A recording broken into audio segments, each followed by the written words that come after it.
Judy was boring. Hello. Then Judy discovered ChumbaCasino.com. It's my little escape. Now Judy's the life of the party. Oh, baby, mama's bringing home the bacon. Whoa, take it easy, Judy. The Chumba life is for everybody. So go to ChumbaCasino.com and play over 100 casino-style games. Join today and play for free for your chance to redeem some serious prizes.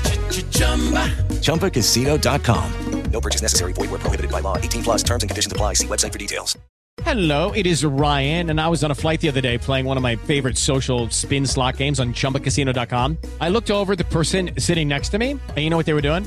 They were also playing Chumba Casino. Coincidence? I think not. Everybody's loving having fun with it. Chumba Casino is home to hundreds of casino-style games that you can play for free anytime, anywhere, even at 30,000 feet. So sign up now at ChumbaCasino.com to claim your free welcome bonus. That's ChumbaCasino.com and live the Chumba life. No purchase necessary. VGW. Void where prohibited by law. See terms and conditions. 18 plus.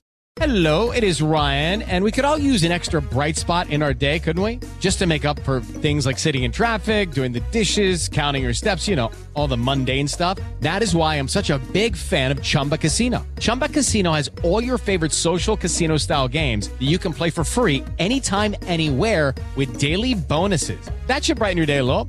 Actually, a lot. So sign up now at ChumbaCasino.com. That's ChumbaCasino.com. No purchase necessary. VGW. Void where prohibited by law. See terms and conditions. 18 plus.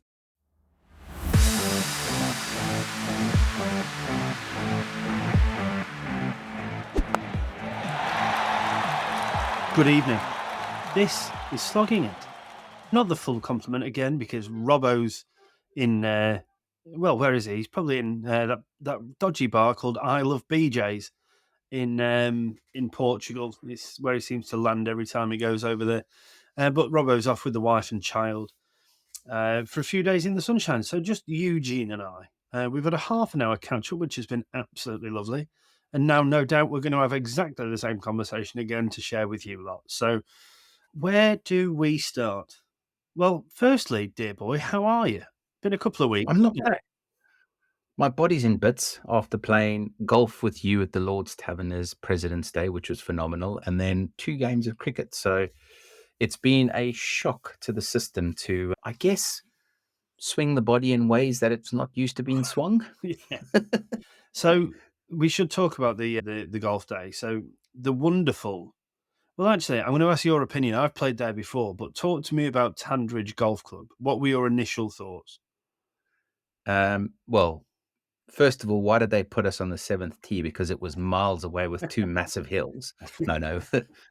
It was phenomenal. Really, really, really nice golf course. And considering the amount of water that we've had in the past 6 months, how dry was it? I mean, first of all, the weather held out for the day. As soon as we finished, it started chucking down during lunch, which was amazing to miss. But well manicured, greens true, decent bounce when you hit the fairway, which I only hit maybe 2. But yeah, very, very nice golf course and very nice company for the day with Dan Villas joining us, right? Well, absolutely. Yeah, what a man. And oh my God, the easiest golf swing you'll ever see, but absolutely pumps it. I must say, there was a bit of competition between you and him to see who could hit the ball the furthest, which was good to watch, especially on the last hole when you both unleashed it. It was, yeah. I was trying so hard to just hit it right as far as you. I was trying my best so hard to hit it past him. I just lost my swing for about 5 holes and just kept duck hooking it left and that. But talking about like swings, first swing of the day, we're on there's this par 3 challenge hole where you can pay 15 or 30 pounds, and if you hit the green, you get 12 balls. Now it would either be, I guess, Titleist True Fields for 15 or Pro V1s. If you basically you bet 30 quid, don't you, to win a 50 pound box of golf balls. I went first, 30 quid, just crept on the front edge, 12 Pro V1s. Up steps Eugene Berger, also 30 quid, which I thought was brave. Now, bearing in mind, this is a 200-yard par 3, first swing of the day, first swing of the year, pretty much. And you just went and knocked it on the back portion of the green for 12 Pro Vs, did you not?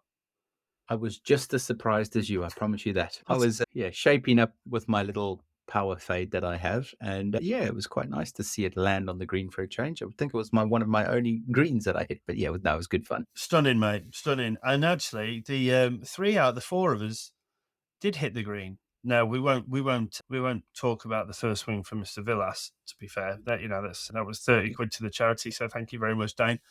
But yeah, a lot of fun. Beautiful golf course. Scott Wheel, the head greenkeeper, I've known down there for a long time, and he's done a phenomenal job, like you say, considering the weather that we've had. But yeah, talk to me about cricket, because, well, stop the press. Very, very exciting Wednesday coming up this week, because you and I will get to take the field together for the first time, well, in a long time, really, isn't it? Lord's Taverner's last game when we played at the place where I rocked up in shorts and That's right. Yeah, last summer, wasn't it? To the kind of Ibiza festival style cricket yeah, match that we played in. But I've never very one exciting. dressed ever. Yeah, that was the last time we played. But yeah, we're playing the John Fisher School in Purley, Croydon. And yeah, we're playing an MCC game together, which is going to be nice to get selected. I think there's 2 games that we're playing together this year, thanks to a little bit of skullduggery and connections of talking to people to make sure that we play together, which is nice. So yeah, that's going to be 11 o'clock meet. That means that you're going to be leaving at 4 in the morning. I'm going to be leaving at 10:30. Lots of driving for me. Lots of Yeah. driving this week. I'm playing tomorrow at rugby school for the MCC, which I'm very excited. The problem is, though, because obviously I've now retired from league cricket, that I'd kind of forgotten that I needed to have any cricket kit. My whites, I've basically cobbled together some whites for tomorrow, because I just don't know where they are. Mid house renovation and everything else. Yeah, my whites have basically disappeared. So yeah, we will do. I've managed to cobble something together, so we should be okay. Right, on to far more exciting things than what you and I are up to this week. Huge county championship. Now, we spoke about the Kookaburra Ball, did we not? In the last time we recorded a couple of weeks ago. It's funny what's kind of happened. The bowlers seem to have come alive now that they've got a Duke's back in their hand, right? Well, I mean, when you look at rounds 1 and 2 of the county championship, there was one result in the two rounds. The rest were draws. And then there's been, some proper cricket over round 3 with, some very, very good results coming through. I think Middlesex won in 3 days. And then, there's been a handful of results that have come through today. So I get where the ECB and Rob Key were going with, providing the Kookaburra to start with, because early season, the ball does substantially more. I don't know. I'm of the opinion the Kookaburra was good for the first 2 rounds, because there weren't games where teams were bowled out for 150 and you saw, 4 days of cricket. Now, you might say, well, that's not good for cricket, but I suppose the contest for me was still okay. Yeah, there was a lot of runs, but maybe that's just my batsman in me talking. I don't know.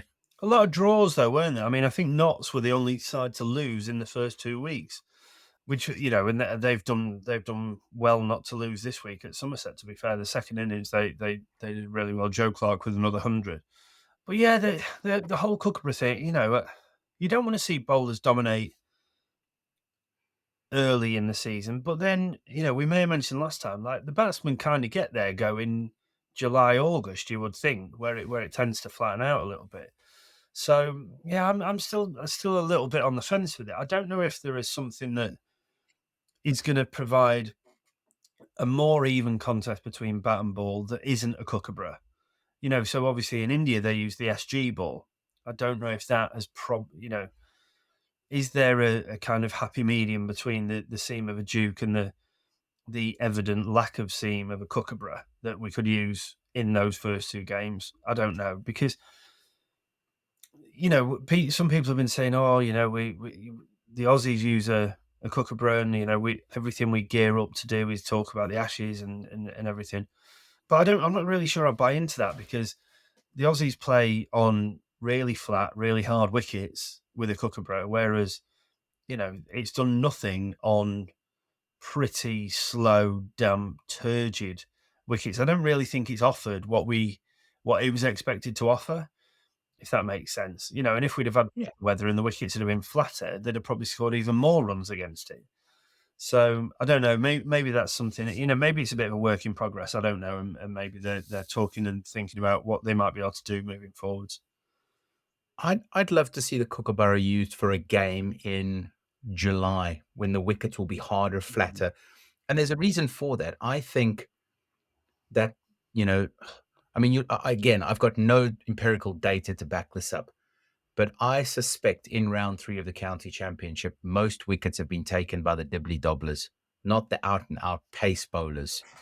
Whereas a Kookaburra in July, when the wickets are a lot flatter and harder, I think that they would be more conducive to a Mark Wood bowling in rockets at 95 mile an hour and pinging people on the head or getting them jumping, because those wickets then will be more conducive to maybe the pace that a Kookaburra offers compared to that of a Dukes. But we'll never find that out, I don't think, because I doubt that the ECB and Rob Key will allow a Kookaburra to be used, because I think they've always said that it's going to be for the first 2 games and then it's going to go back to the Kookaburra for the rest of the season. Sorry, back to the Dukes ball for the rest of the season. Since J&K Security Solutions opened in 1987, our attention to detail and customer service have been our strongest assets. I'm President Jeffrey Beckman. We'll always do our best to find the most efficient and cost-effective solution to every job we tackle. Whether it's security for your home or business, installing video surveillance, or being able to control your garage doors from your phone, we can help you feel empowered with simple and user-friendly technology. Let's work together to secure your home or business. jksecurity.com. For nearly 4 decades, J&K Security Solutions has provided protection for homes and businesses. I know firsthand. I'm Jeff Beckman, and with my wife Kim, we started J&K Security Solutions. Our attention to detail, service after the sale, and product knowledge are the foundation of our success. J&K Security has routinely been recognized as the best of Madison for security companies. We expect that trend to continue as the next generation, our son Jeffrey, takes over as president. Let us protect what is valuable to you. jksecurity.com. Since J&K Security Solutions opened in 1987, our attention to detail and customer service have been our strongest assets. I'm President Jeffrey Beckman. We'll always do our best to find the most efficient and cost-effective solution to every job we tackle. Whether it's security for your home or business, installing video surveillance, or being able to control your garage doors from your phone, we can help you feel empowered with simple and user-friendly technology. Let's work together to secure your home or business. jksecurity.com. Another, big shout out this week. We talked about how many double hundreds and stuff there have been so far in the season with that Kookaburra ball, but Marcus Harris managed to score a double hundred this week against a Duke, which is no mean feat, especially in the conditions we've seen. Yeah, the amount of double hundred. Even Simo scored a double hundred last week in the last round.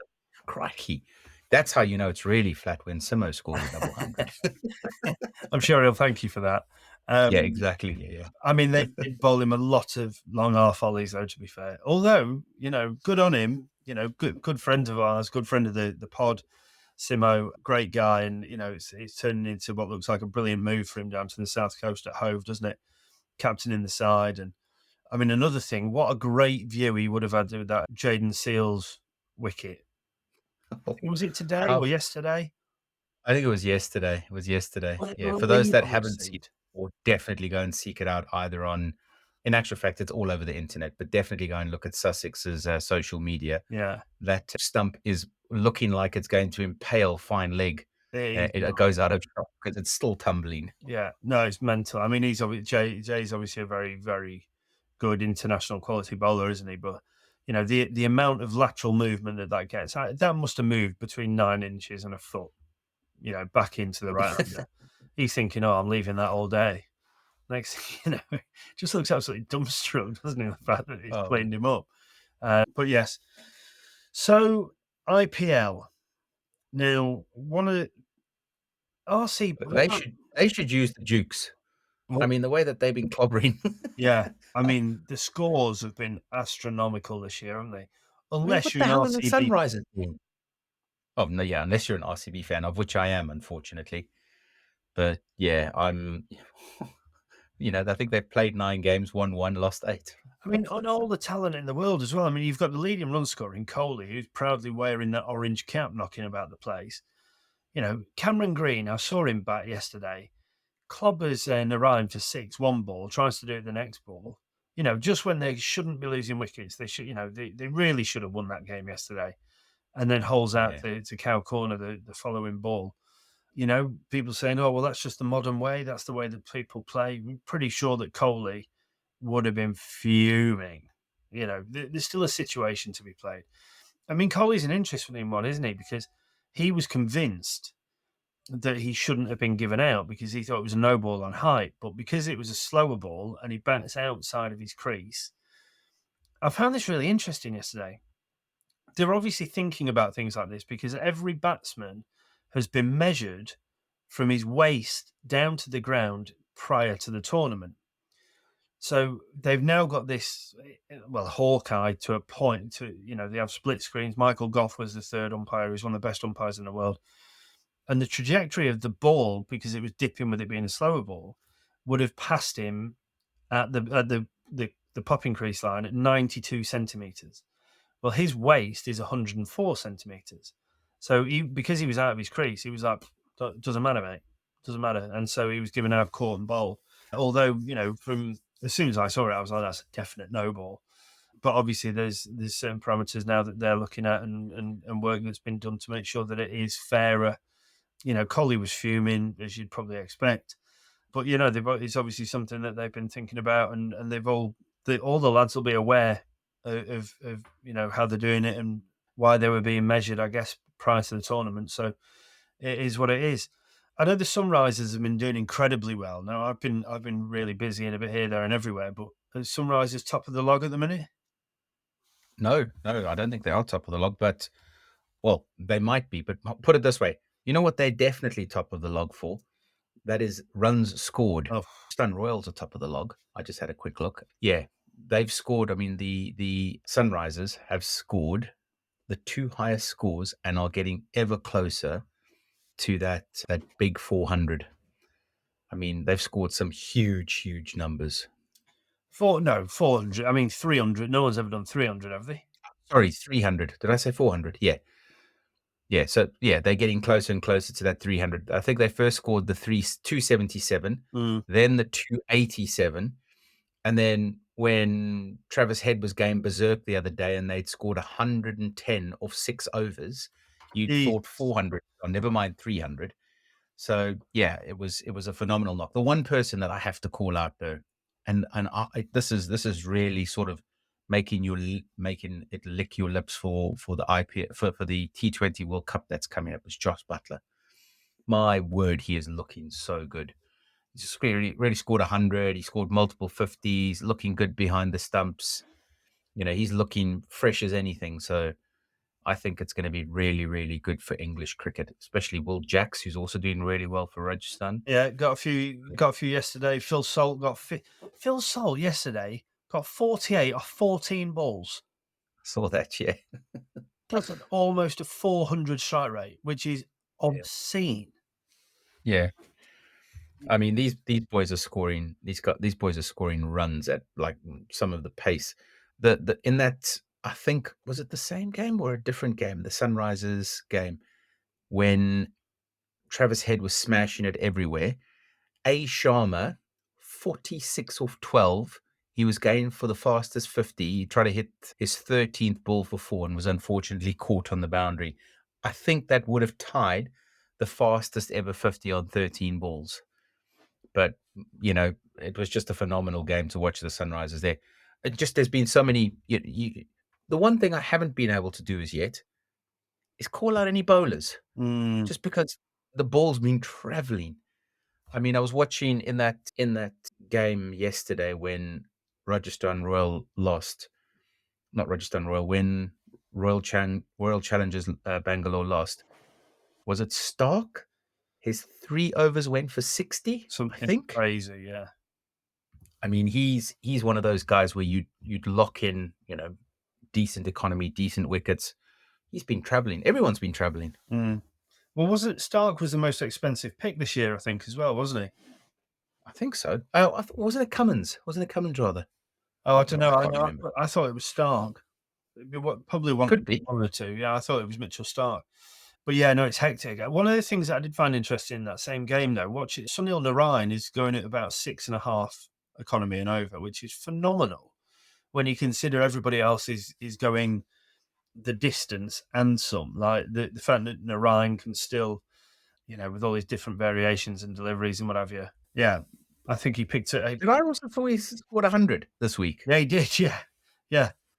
Yeah, he's worked very, very hard on his batting the last few years, and he's open for Surrey in the Blast quite a lot. He's now open for a few different franchise teams around the world. Just goes in. Is he going to open for the West Indies?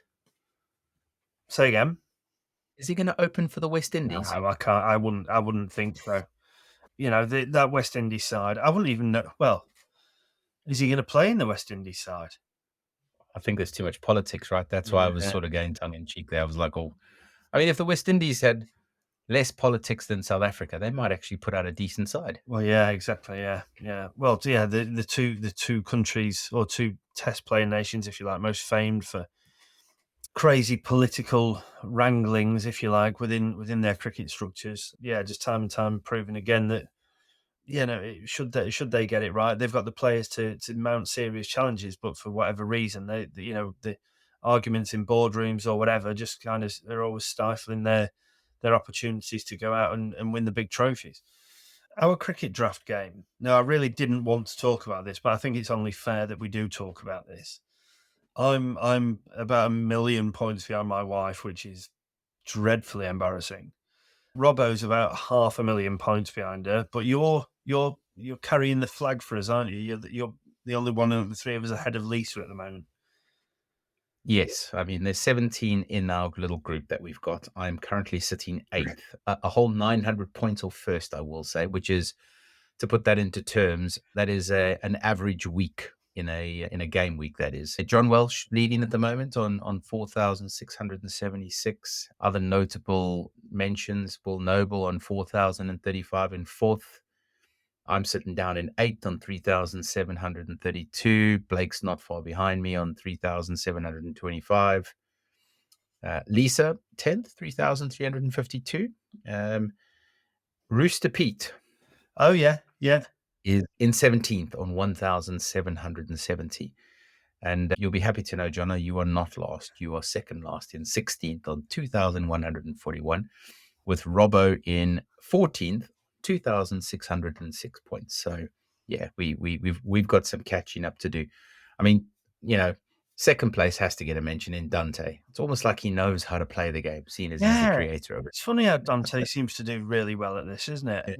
Yeah, maybe we can get some tips from him. Yeah, I'm not very good at this, but my problem is, though, that every week I look at who scored runs and then I think, oh, well, I'm going to put them in my side, and then they basically decide that they don't want to score any more runs or take any more wickets, and so I did see that with Sam Northeast after he scored that 100. I saw you pick him, and I was like, I'm not sure that's. Do you know what? I haven't changed my side at all. It's the same side that I picked in week 1.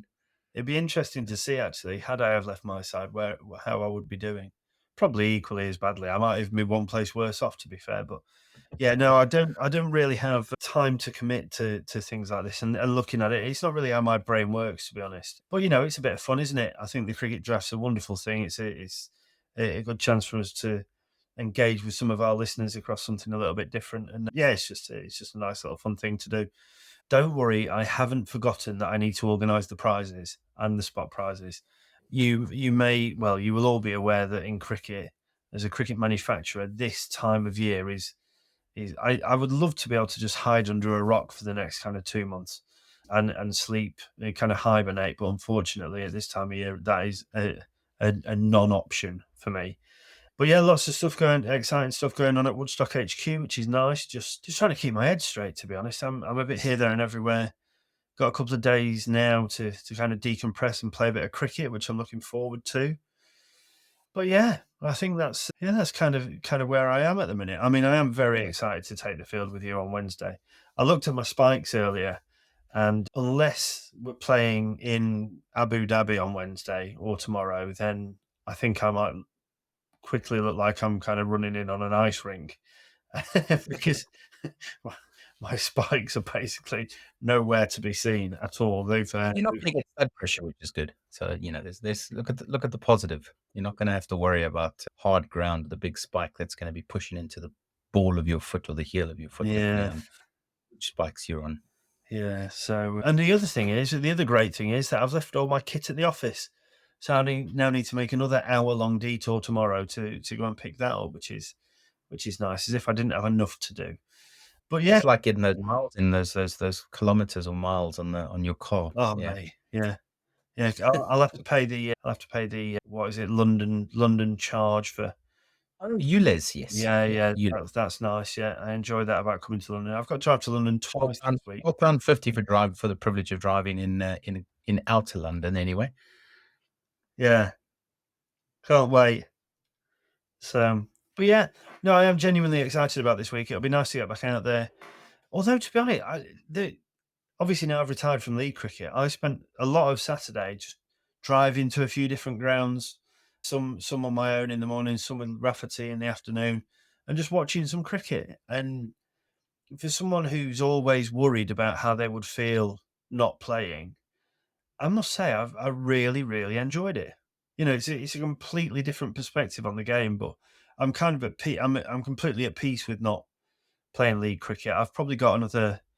I reckon I've got 16 to 18 games this year anyway, but it's midweek cricket rather than weekend cricket. So it means that I can have my family time, I can have my golf time, and still play the amount of cricket that I want to. So I suppose I'm even more fortunate now than I probably was when I was playing cricket at the weekend. So it's kind of worked out quite nicely, to be honest. Just without the pressure, right? League is a little bit more competitive. I don't want to say it's, midweek cricket's not competitive. I'm not saying that. I'm just saying that, at the end of the season, I guess you're going to look back and go, well, I've played a lot of cricket with my mates, but if there's a trophy to be won, would I have won it? I don't know. Well, yeah, but my trophy this year is securing full-time MCC membership, isn't it? So that's there's still something on this year for me. So I'm kind of looking forward to getting a second ball dug. Probably kicked it right in front of middle tomorrow. It might last 4 to 10 balls on Wednesday, and then just keep piling up the pressure on myself to have to get a couple of scores throughout the rest of my nothing like a positive attitude. Mate. Absolutely. I've had that driven out of me by my apparent friends in inverted commas over the years. So I'm just going to see what the cricket. I tell you what, with mates like that, who needs enemies, as they say. Exactly. So, well, look, Eugene, bearing in mind I do have to get up extremely early in the morning to travel to my first game. I think we should. I mean, we've got no stupid Simon, so we've got no stupid Simon, stupid Quinn. No, right? Yeah, he's sorely missed, unfortunately. He is, bless him. But everybody's allowed to take a holiday once in a while. I'm sure. I'm not sure he'll be missing us while he's in BJ's, wherever he is. I'm sure he'll be having a lovely time. And he won't even know that we're doing this, quite frankly. He will not care one bit. A little bit warmer than it is here in the UK at the moment. Yeah. What a time to lose all your cricket whites and all your cricket jumpers. With 2 games in the next 2 days in 5 degrees or whatever it's going to be. So, cannot wait. But yeah, we'll be back with you next week. Full complement, I would imagine. It should be all 3 of us. And yeah, I don't know. Have we got any guests lined up? Maybe we should. We should look at that, shouldn't we? Yeah, let's stick to just talking about cricket while we play cricket. We can barely keep ourselves on track. We don't want any people to try and hold and get in touch with. Yeah. Okay. So yeah, we will hopefully be a little bit more organised with the 3 of us next week. Sorry that we weren't around last week.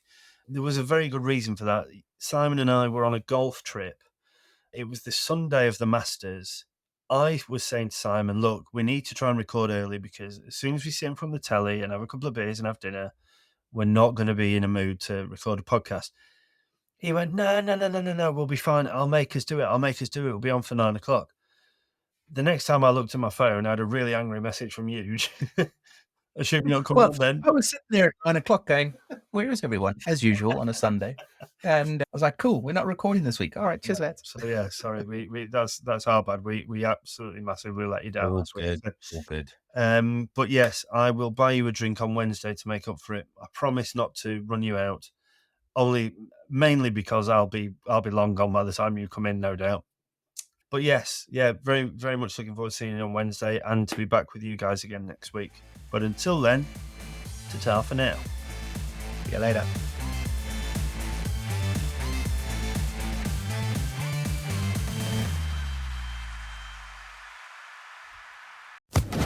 Social Podcast Network.